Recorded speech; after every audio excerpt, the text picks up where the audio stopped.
जय Hind. Spectrum modern history का आज हमारा 158वां लेक्चर है। डेवलपमेंट ऑफ प्रेस के बारे में हम बात कर रहे थे और उसी बातचीत को आगे बढ़ाते हुए आज के सेशन में एक तो हम बात करेंगे वर्नाकुलर प्रेस एक्ट ऑफ 1878 के बारे में और दूसरा हम पढ़ेंगे वेरियस अदर डेवलपमेंट्स के बारे में। देखो शुरू करते हैं। कहानी क्या है? 1857 में रिवोल्ट हुआ और 1857 के रिवोल्ट के बाद कंपनी रूल को खत्म कर दिया गया और ब्रिटिश क्राउन के रूल को स्टैब्लिश कर दिया गया। और 1858 के बाद ऐसा देखने को मिलता है कि जब भी कोई पॉलिटिकल कंट्रोवर्सी होगी तो यूरोपियन प्रेस सिर्फ और सिर्फ गवर्नमेंट को सपोर्ट करेगी। और यूरोपियन प्रेस सिर्फ और सिर्फ गवर्नमेंट को सपोर्ट क्यों करेगी ये भी आपको समझ में आना चाहिए। बेहद सिंपल है। 1858 से पहले तक कंपनी रूल हुआ करता था, लेकिन अब ब्रिटिश क्राउन का रूल था और इस वजह से अब जब भी कोई पॉलिटिकल कंट्रोवर्सी होगी तो यूरोपियन प्रेस सिर्फ और सिर्फ गवर्नमेंट को सपोर्ट करेगी। लेकिन हमारी जो वर्नाकुलर प्रेस थी, हमारी जो लोकल लैंग्वेज की प्रेस थी, वो ब्रिटिश गवर्नमेंट की पॉलिसीज को क्रिटिसाइज करेगी, वो ब्रिटिश गवर्नमेंट की सप्रेसिव पॉलिसीज को क्वेश्चन करेगी। और इसी सिनेरियो में एक बहुत ही controversial viceroy Lord Lytton India आएंगे। लॉर्ड लिटन वाइसरॉय रहे 1876 से लेके 1880 तक। लॉर्ड लिटन जाने जाते हैं अपनी इंपीरियलिस्टिक पॉलिसीज के लिए। लॉर्ड लिटन जब अपनी इंपीरियलिस्टिक पॉलिसीज को इंप्लीमेंट करेंगे तो इनके अगेंस्ट में एक बहुत ही स्ट्रॉन्ग पब्लिक ओपिनियन बिल्ड होगा। लॉर्ड लिटन की इंपीरियलिस्टिक पॉलिसीज की अगर बात करें तो 1876 में ब्रिटिश पार्लियामेंट ने रॉयल्स टाइटल एक्ट को पास किया। 1876 में ब्रिटिश पार्लियामेंट ने रॉयल्स टाइटल एक्ट को पास किया और इस एक्ट के थ्रू क्वीन विक्टोरिया को क्वीन एम्प्रेस ऑफ इंडिया या फिर केसरे हिंद का टाइटल दे दिया गया। 1876 में ब्रिटिश पार्लियामेंट ने रॉयल्स टाइटल एक्ट को पास किया और इस एक्ट के थ्रू क्वीन विक्टोरिया को क्वीन एम्प्रेस ऑफ इंडिया या फिर केसरे हिंद का टाइटल दे दिया गया। ये जो टाइटल दिया गया क्वीन विक्टोरिया को, इसको सेलिब्रेट करने के लिए इंडिया में लॉर्ड लिटन ने एक लंबा चौड़ा दिल्ली दरबार ऑर्गेनाइज किया। दिल्ली दरबार को ऑर्गेनाइज किया गया 1 जनवरी 1877 को। और ये वो दौर है जब हमारे कंट्री में फेमाइंस हैं, लोग मर रहे हैं और लॉर्ड लिटन की एडमिनिस्ट्रेशन इन फेमाइंस को मैनेज नहीं कर रही है, लोगों को बचाने के लिए काम नहीं कर रही है। लॉर्ड लिटन की एडमिनिस्ट्रेशन पैसा उड़ा रही है, पैसा बर्बाद कर रही है इस लंबे चौड़े दिल्ली दरबार के ऊपर। खुद ही सोच के देखो, लोग नाराज होंगे या नहीं होंगे? बट ऑब्वियस सी बात है कि लोग नाराज होंगे। दिल्ली दरबार को ऑर्गेनाइज किया गया 1 जनवरी 1877 को। फिर 1878 में लॉर्ड लिटन लेकर आए आर्म्स एक्ट को। और ये जो आर्म्स एक्ट था ये भी अपने आप में बहुत ही ज्यादा कंट्रोवर्शियल था। क्यों कंट्रोवर्शियल था? बिकॉज इस आर्म्स एक्ट के थ्रू ये कहा गया कि इंडियंस विदाउट लाइसेंस आर्म्स नहीं रख सकते हैं। इंडियंस विदाउट लाइसेंस आर्म्स नहीं रख सकते हैं। लेकिन प्रॉब्लम क्या थी कि इस एक्ट से यूरोपियंस को और एंग्लो इंडियंस को एग्जेम्प्ट कर दिया गया। सोचो, इंडियंस के साथ में डिस्क्रिमिनेशन किया जा रहा है। 1877 में आईसीएस के लिए जो मैक्सिमम एज होती थी उसको रिड्यूस कर दिया गया और रिड्यूस किया गया 21 से घटा के कितना कर दिया गया? सिर्फ 19 कर दिया गया। सोचो, लोग नाराज होंगे या नहीं होंगे? बट ऑब्वियस सी बात है, लोग नाराज होंगे। और जब लॉर्ड लिटन अपनी इन इंपीरियलिस्टिक पॉलिसीज को इंप्लीमेंट कर रहे थे तो जो वर्नाकुलर प्रेस थी वो इन पॉलिसीज को बहुत स्ट्रांगली क्रिटिसाइज कर रही थी। जो वर्नाकुलर प्रेस थी वो एक पब्लिक ओपिनियन बिल्ड करने की कोशिश कर रही थी और वर्नाकुलर प्रेस के रिजल्ट्स का नतीजा था कि लॉर्ड लिटन की एडमिनिस्ट्रेशन के अगेंस्ट में एक स्ट्रांग पब्लिक ओपिनियन डेवलप हो रहा था। इस पब्लिक ओपिनियन को सप्रेस करने के लिए, इस वर्नाकुलर प्रेस को सप्रेस करने के लिए लॉर्ड लिटन 1878 में लेकर आए वर्नाकुलर प्रेस एक्ट को। 1878 में लाया गया वर्नाकुलर प्रेस एक्ट को। और ये जो वर्नाकुलर प्रेस एक्ट था ये अपने आप में बहुत ज़्यादा कंट्रोवर्शियल था और ये अपने आप में बहुत ही ज़्यादा डिस्क्रिमिनेटिंग इन नेचर था। वर्नैकुलर प्रेस एक्ट ऑफ 1878 के प्रोविजंस क्या थे? सबसे पहले तो ये कहा गया कि डिस्ट्रिक्ट मजिस्ट्रेट को पावर दी जा रही है। डिस्ट्रिक्ट मजिस्ट्रेट वर्नैकुलर न्यूज़पेपर के किसी भी प्रिंटर को और पब्लिशर को बुला सकते हैं और उसको बोल सकते हैं कि आप हमें लिखित में दो कि आप सरकार के अगेंस्ट में कुछ भी पब्लिश नहीं करोगे। और ध्यान देना, बात की जा रही है सिर्फ वर्नैकुलर न्यूज़पेपर के बारे में, लोकल लैंग्वेज के न्यूज़पेपर के बारे में। इंग्लिश लैंग्वेज के न्यूज़पेपर्स को इस एक्ट से एग्जेम्प्ट कर दिया गया, उनकी कोई बात नहीं की गई है। टारगेट किया जा रहा है सिर्फ वर्नैकुलर न्यूज़पेपर्स को। हाईली डिस्क्रिमिनेटिंग एक्ट था ये। और पहला ही प्रोविजन क्या कह रहा है कि डिस्ट्रिक्ट मजिस्ट्रेट को पावर दी जा रही है कि वो वर्नैकुलर न्यूज़पेपर के किसी भी प्रिंटर को और किसी भी पब्लिशर को बुला सकते हैं और उनको बोल सकते हैं कि आप हमें राइटिंग में दो, आप हमें लिखित में दो कि आप सरकार के अगेंस्ट में कुछ भी पब्लिश नहीं करोगे। साथ में डिस्ट्रिक्ट मजिस्ट्रेट को यह भी पावर दे दी गई कि ये जो वर्नैकुलर न्यूज़पेपर हैं, इनसे एक सिक्योरिटी डिपॉजिट आप लोगे, सिक्योरिटी के तौर पे डिपॉजिट आप लोगे। और ये डिपॉजिट क्यों लिया जा रहा था? बहुत सिंपल सा पर्पस था कि अगर ये वर्नैकुलर न्यूज़पेपर्स सरकार की रेगुलेशंस को नहीं मानते हैं, सरकार के अगेंस्ट में कुछ भी पब्लिश करते हैं, तो ये जो सिक्योरिटी डिपॉजिट है, ये जो पैसा है, इसको जब्त कर लिया जाएगा। और अगर फिर भी ये न्यूज़पेपर्स नहीं मानते हैं और दोबारा से सरकार को क्रिटिसाइज करते हैं, दोबारा से सरकार के अगेंस्ट में कुछ भी पब्लिश करते हैं, तो पूरे के पूरे प्रेस को सीज कर लिया जाएगा। देखो कितना डिस्क्रिमिनेटिंग और कितना सप्रेसिव एक्ट था ये। एक तो प्रॉब्लम ये है कि इंग्लिश प्रेस को पूरे तरीके से छोड़ दिया गया है, सिर्फ और सिर्फ लोकल प्रेस को टारगेट किया जा रहा है। और प्रोविजन क्या कह रहा है? प्रोविजन ये कह रहा है कि डिस्ट्रिक्ट मजिस्ट्रेट को पावर है कि किसी भी वर्नैकुलर न्यूज़पेपर के प्रिंटर को और पब्लिशर को वो बुला सकते हैं और बोल सकते हैं कि आप हमें लिखित में दो कि आप सरकार के अगेंस्ट में कुछ भी पब्लिश नहीं करोगे। साथ ही साथ वर्नैकुलर न्यूज़पेपर से सिक्योरिटी के तौर पर डिपॉजिट लिया जाएगा। ये जो डिपॉजिट है, ये क्यों लिया जा रहा है? ताकि अगर ये जो वर्नैकुलर न्यूज़पेपर्स हैं वो रेगुलेशंस को अगर नहीं मानते हैं, अगर सरकार के अगेंस्ट में कुछ भी पब्लिश करते हैं, तो इस सिक्योरिटी डिपॉजिट को जब्त कर लिया जाएगा। और अगर फिर भी ये वर्नैकुलर न्यूज़पेपर्स नहीं मानते हैं, तो इनके पूरे के पूरे प्रेस को सीज कर लिया जाएगा। इस एक्ट के थ्रू डिस्ट्रिक्ट मजिस्ट्रेट को यह भी पावर दे दी गई कि डिस्ट्रिक्ट मजिस्ट्रेट कोई भी एक्शन अगर लेंगे तो वो एक्शन, वो डिसीजन फाइनल माना जाएगा। उसके अगेंस्ट में किसी कोर्ट ऑफ लॉ में अपील नहीं की जा सकती है। सोचो, एक तो डिस्क्रिमिनेटिंग है एक्ट, सप्रेसिव है एक्ट, और फिर दूसरा ऊपर से ये भी बोला जा रहा है कि डिस्ट्रिक्ट मजिस्ट्रेट का जो एक्शन है वो फाइनल है, उसके अगेंस्ट में कहीं भी कोई भी अपील नहीं की जा सकती है। एक्ट में दिखाने के लिए यह भी कह दिया गया कि वर्नैकुलर न्यूज़पेपर्स अगर चाहें तो इस एक्ट से खुद को एग्जेम्प्ट करवा सकते हैं, खुद को बचा सकते हैं। सिर्फ करना क्या है, जो गवर्नमेंट सेंसर है, जो गवर्नमेंट अथॉरिटी है, उसको प्रूफ सबमिट कर दो, उसको भरोसा दिला दो कि आपने अब तक सरकार के अगेंस्ट में कुछ भी पब्लिश नहीं किया है और आप आगे भी नहीं करोगे, तो आपको एग्जाम्प्ट कर दिया जाएगा, कोई दिक्कत वाली बात नहीं है। अब आप सोच सकते हो, ये जो वर्नैकुलर प्रेस एक्ट है, इसको सोलली लाया गया वर्नैकुलर न्यूज़पेपर्स को, लोकल लैंग्वेज के न्यूज़पेपर्स को सप्रेस करने के लिए, उनको खत्म करने के लिए। ये जो एक्ट है, इस एक्ट के अगेंस्ट में स्ट्रॉन्ग अपोजिशन देखने को मिलेगा। और इस एक्ट को निकनेम मिला गैगिंग एक्ट का। इसको निकनेम क्या दिया गया?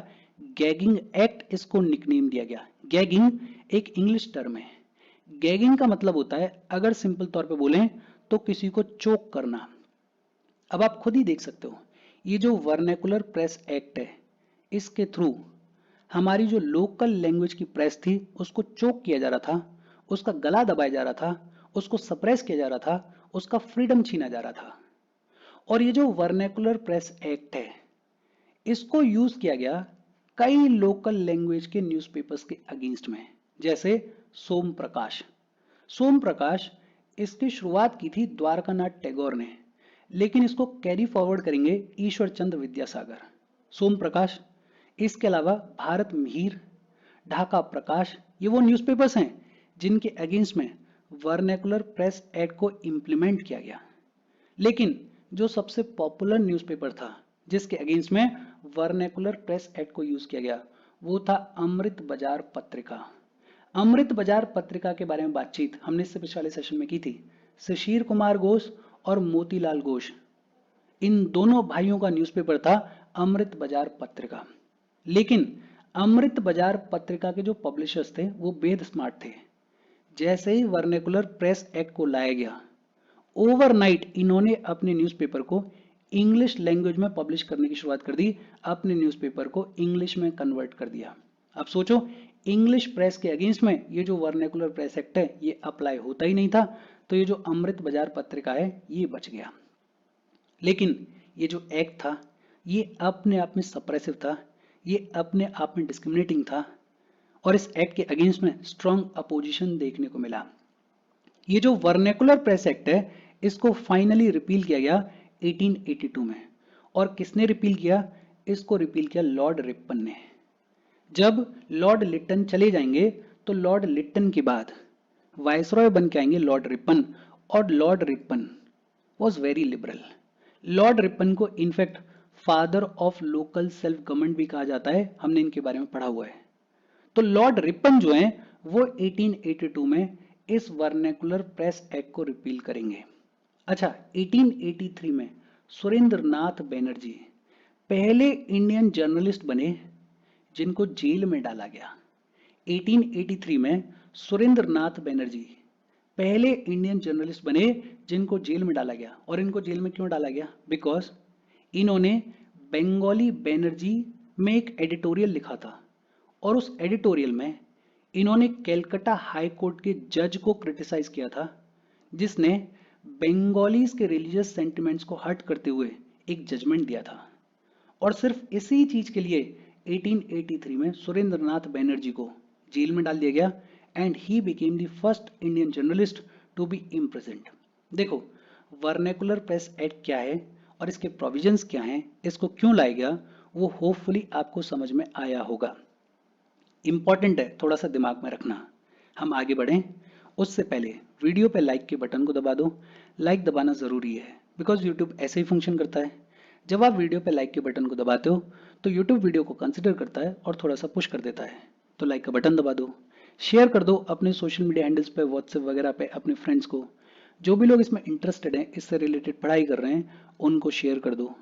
अगर चैनल को सब्सक्राइब नहीं किया है तो फॉर श्योर चैनल को सब्सक्राइब कर लो। और अगर आप केपेबल हो, हेल्प करना चाहते हो, तो आप हमें हेल्प कर सकते हो by clicking on the join button, या फिर आप कंट्रीब्यूट कर सकते हो क्यूआर कोड को स्कैन करके। अच्छा, वर्नेकुलर प्रेस एक्ट ऑफ 1878 क्या था, क्यों लाया गया, इसके प्रोविजंस क्या थे, वो सब हमने पढ़ लिया। इसी फेज के दौरान हमारे नेशनल मूवमेंट के अंदर एक बेहद इंपॉर्टेंट पर्सनैलिटी डेवलप हो रही थी, और उनका नाम है बाल गंगाधर तिलक। बाल गंगाधर तिलक प्रेस के फ्रीडम को प्रोटेक्ट करने के लिए खूब सारा कामकाज करेंगे। बाल Gangadhar Tilak anti imperialistic sentiment को डेवलप करने के लिए पब्लिक के बीच में खूब सारा कामकाज करेंगे। अपने इस काम को करने के लिए बाल गंगाधर तिलक ने गणपति फेस्टिवल की शुरुआत की। गणपति फेस्टिवल की शुरुआत की गई 1893 में। बाल गंगाधर तिलक ने शिवाजी फेस्टिवल की शुरुआत की। शिवाजी फेस्टिवल की शुरुआत की गई 1896 में। और बाल गंगाधर तिलक ने दो न्यूज़पेपर्स की शुरुआत की, एक का नाम केसरी और दूसरे का नाम मराठा। गांधी जी के आने से पहले अगर कोई सबसे टावरिंग पर्सनैलिटी थी हमारे नेशनल मूवमेंट में तो वो थे बाल गंगाधर तिलक। बाल गंगाधर तिलक ने गणपति फेस्टिवल की शुरुआत की 1893 में, शिवाजी फेस्टिवल की शुरुआत की 1896 में, और दो न्यूज़पेपर से पब्लिश करते थे, एक का नाम केसरी और दूसरे का नाम मराठा। इनफैक्ट बाल गंगाधर तिलक पहले ऐसे लीडर थे जिन्होंने ये बोला कि हमें कांग्रेस के अंदर लोअर मिडिल क्लास को, पीजेंट्स को, आर्टिसंस को और वर्कर्स को इंक्लूड करना चाहिए। ये भी इंपॉर्टेंट है, क्या पता कभी पूछ लिया जाए। बाल गंगाधर तिलक पहले ऐसे लीडर थे जिन्होंने ये बोला कि हमें कांग्रेस के अंदर लोअर मिडिल क्लास को, पीजेंट्स को, आर्टिसंस को और वर्कर्स को इंक्लूड करना चाहिए। 1896 में तिलक साहब ऑल महाराष्ट्र कैंपेन को ऑर्गेनाइज करेंगे। बेसिकली कॉटन के ऊपर एक्साइज ड्यूटी को इम्पोज किया गया था और इसके अगेंस्ट में 1896 में तिलक साहब ऑल महाराष्ट्र कैंपेन को ऑर्गेनाइज करेंगे और बात करेंगे बॉयकॉट ऑफ फॉरेन क्लोथ्स के बारे में। गांधी जी के आने से पहले तिलक साहब ये सारे कामकाज कर रहे थे। 1896 में ऑल महाराष्ट्र कैंपेन को ऑर्गेनाइज करेंगे और बात करेंगे बॉयकॉट ऑफ फॉरेन क्लोथ्स के बारे में। 1896-97 में तिलक साहब महाराष्ट्र के अंदर नो टैक्स कैंपेन को ऑर्गेनाइज करेंगे। तिलक साहब फार्मर्स को बोलेंगे कि अगर क्रॉप फेलियर होता है तो आप सरकार को रेवेन्यू पे नहीं करोगे, आप सरकार को टैक्स पे नहीं करोगे। 1896-97 में महाराष्ट्र में तिलक साहब नो टैक्स कैंपेन को ऑर्गेनाइज करेंगे। 1897 में पूना में प्लेग आएगा और पूना जो है वो तिलक साहब की बर्थ प्लेस है।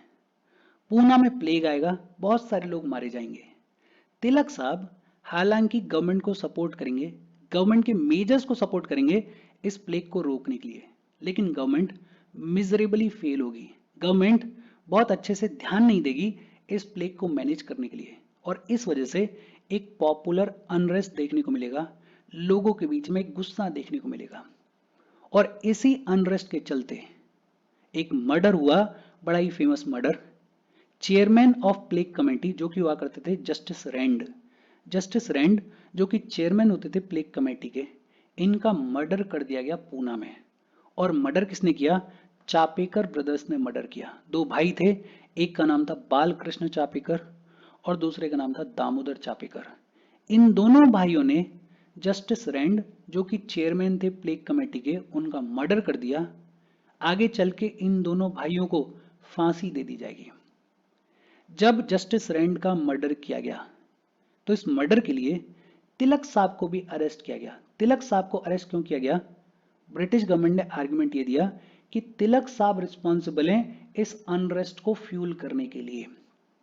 तिलक साहब को अरेस्ट किया गया और बेस बनाया गया कि उन्होंने एक पोयम पब्लिश की थी केसरी में, जो उनका न्यूज़पेपर था केसरी, उसमें एक पोयम पब्लिश की थी। पोयम का नाम था शिवाजीज अटरेंस।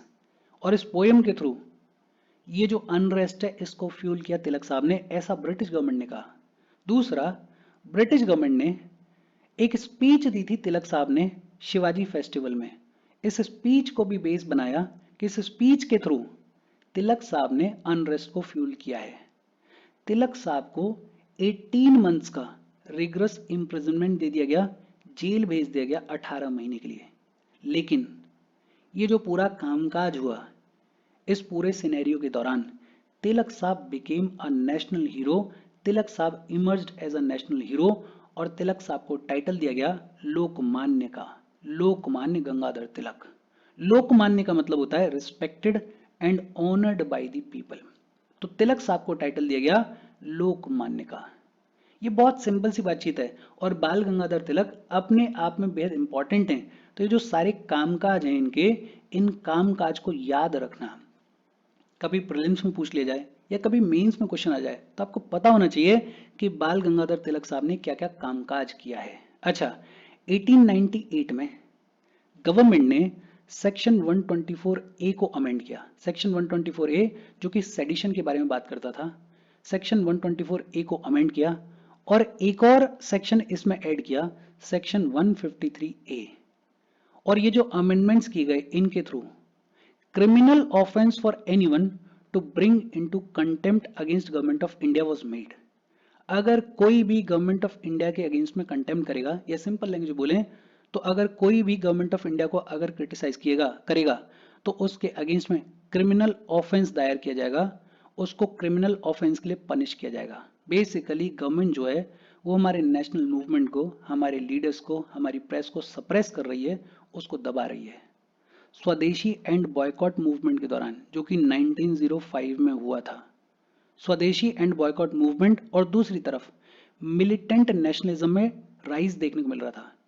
इन दोनों के फेस के दौरान और बहुत सारे रिप्रेसिव लॉज लाए गए और बहुत सारे ऐसे लॉज लाए गए जिनके थ्रू सरकार ने हमारे लीडर्स को, हमारे मूवमेंट को, हमारी प्रेस को सप्रेस करने की कोशिश की। फॉर एग्जाम्पल 1908 में newspaper incitement to offences act को लाया गया। 1908 में newspaper incitement to offences act को लाया गया और ये जो एक्ट था इसका टारगेट थे एक्सट्रीमिस्ट नेशनलिस्ट लीडर्स। ये जो एक्सट्रीमिस्ट नेशनलिस्ट एक्टिविटीज थी वो इसका टारगेट थी और इस एक्ट के थ्रू मैजिस्ट्रेट को ये पावर दे दी गई कि मैजिस्ट्रेट पूरे के पूरे प्रेस के प्रॉपर्टी को कॉन्फिस्केट कर सकते हैं, सीज कर सकते हैं अगर उस प्रेस ने कोई भी ऑब्जेक्शनेबल मटेरियल पब्लिश किया है। बहुत सिंपल। ये जो newspaper incitement to offence act है जो कि लाया गया 1908 में, इसके थ्रू बहुत प्लेनली ये बोला गया कि मजिस्ट्रेट किसी भी प्रेस के प्रॉपर्टी को कॉन्फिस्केट कर सकते हैं अगर मजिस्ट्रेट को ऐसा लगता है कि उस प्रेस ने किसी भी ऑब्जेक्शनेबल मटेरियल को पब्लिश किया है।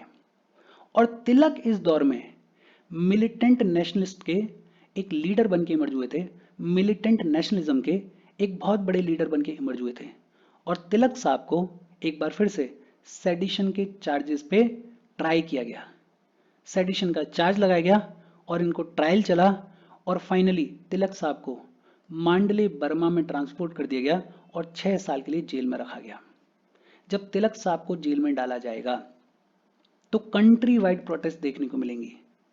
बॉम्बे में जो कि उनकी कर्म भूमि थी, वहां पे टेक्सटाइल वर्कर्स और रेलवे वर्कशॉप के जो वर्कर्स हैं वो स्ट्राइक पे चले जाएंगे, वो रोड पे आ जाएंगे, वो आर्मी को टेक ऑन करेंगे।